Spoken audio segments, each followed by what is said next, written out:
Hey YouTube fans, Eric Hayden here in the garden. Pretty nice evening.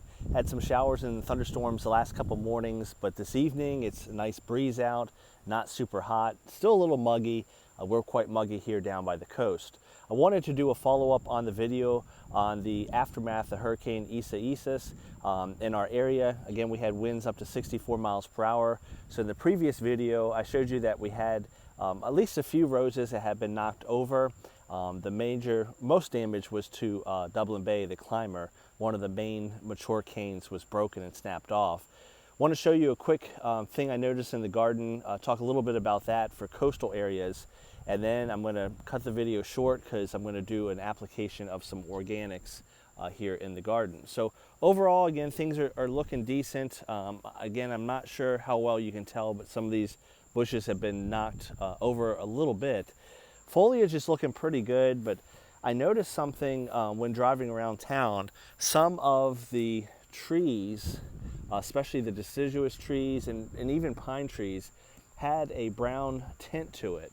I don't see any on my trees in my neighborhood, and that's not a huge surprise. We're about 3 miles from the ocean, and we're not close to the body of water other than that 3 miles from the ocean itself.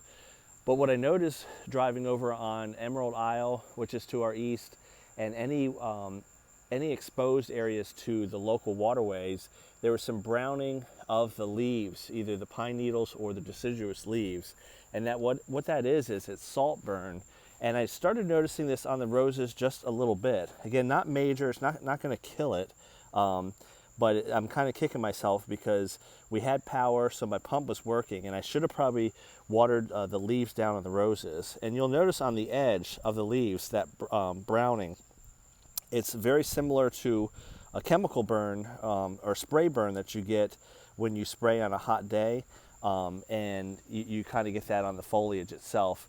Not all of them. This one is Randy Scott, and I noticed it was the ones that had more exposure to where the wind was coming from. So pretty interesting. Again, you can see it on the outer edges with that nice focus on the camera now. Very, very similar to spray burn, where you maybe use too much spray material or you spray on a hot day, you get that burning. Usually it's on a whole leaf. And with the vegetation around town, I wasn't 100% sure until one of my coworkers noticed it too, because really you want to know what it looked like before. And I didn't notice it with the deciduous trees around our area before, but you know me, I'm always in the rose garden, so I know my rose leaves did not look like this before. You might say, well, did you spray recently? And I also have not sprayed for a couple weeks. I've gotten a little lax on that. So I know it's spray burn because it's nothing that I've done, haven't applied any fertilization, have not sprayed recently, in fact, probably about 3 weeks.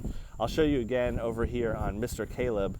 And again, some roses, just like we see with diseases sometimes, are affected more than others. But again, you can see the outer edges of the leaves have that browning to it. At this point, the damage has been done. It's not a major thing. I thought about washing off the leaves. I don't see any residue or anything on them. And we've had about 1/4 inch of rain in the last couple days. So in reality, it probably will not get any worse. But if I had to do it over again, usually when we have winds above 60 miles per hour, that can lift some of the salt residue enough from the large waves and cause this salt spray. It's very, very common with landfalling hurricanes. We did not have it with Florence because the rain, we had about 25 inches of rain. So yeah, that diluted any salt spray we would have gotten. And you can see it on this Mr. Caleb, just on the outer edges. And again, most of the leaves are well. I'm not talking about something that's going to kill the bush. And then even on the same bush, this newer foliage doesn't have any of the damage, and some of the older foliage, you can see it just a little bit. The wind was primarily coming from this direction, so it kind of hit some of these roses. You know, they were more exposed, and then I go to a rose behind it, and I don't notice it as much. This is silver cream, maybe a little hint of it here on this leaf here, but not nearly as much as I saw on some of the roses that had the open exposure to the direct wind. So just something interesting. If you live down by the coast, that's a beautiful bloom on Mr. Caleb.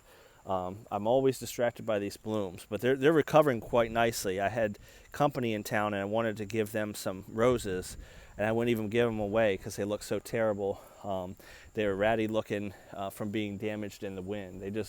They look terrible, so didn't even give them away. But to finish up that thought, if you live down by the coast, you have a landfalling tropical system, especially if the winds are above 60 usually is what does it. It's not a bad idea after the storm just to wash the leaves off, give it a heavy dose of water, and that will prevent that. It's not normally something that's going to kill it unless it's extreme, but I have noticed in my work traveling around areas that are closer to the water, it can do some damage to the vegetation. I mentioned the damaged blooms. This is Clary Lease, normally a nice bloom, but you can see kind of torn, some holes in it and things like that from just being battered by the storm itself. Certainly not expecting any show roses.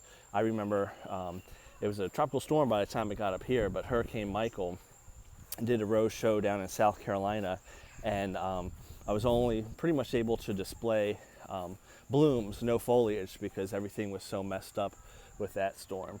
So as I just kind of take a look around the rest of the garden, I don't see it as much on some roses. Again, this is new growth on Crescendo, and I don't see it at all.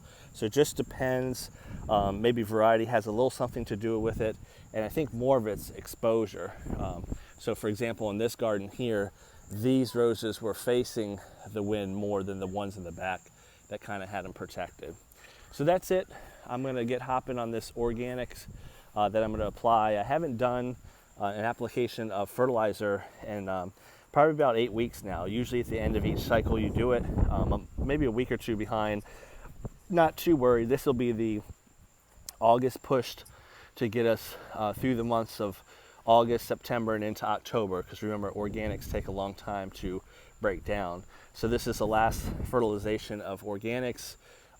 Just finished up the deadheading, so the garden is looking pretty good. In terms of the blooms have been all removed. We still have some stragglers, but you can see the ends of the canes that have been removed. So that's why I don't have many blooms in the garden. And I'll have to do some cleanup on this. Again, one of the worst ones that fell over, and you can see the slanted canes, is Mr. Lincoln.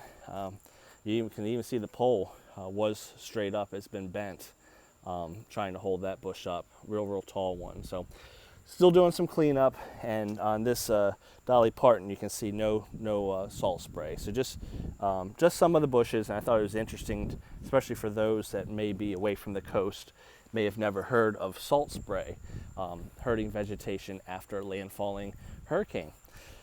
All right, everybody, hope everyone's doing well, and we'll continue to do these videos. Comment below.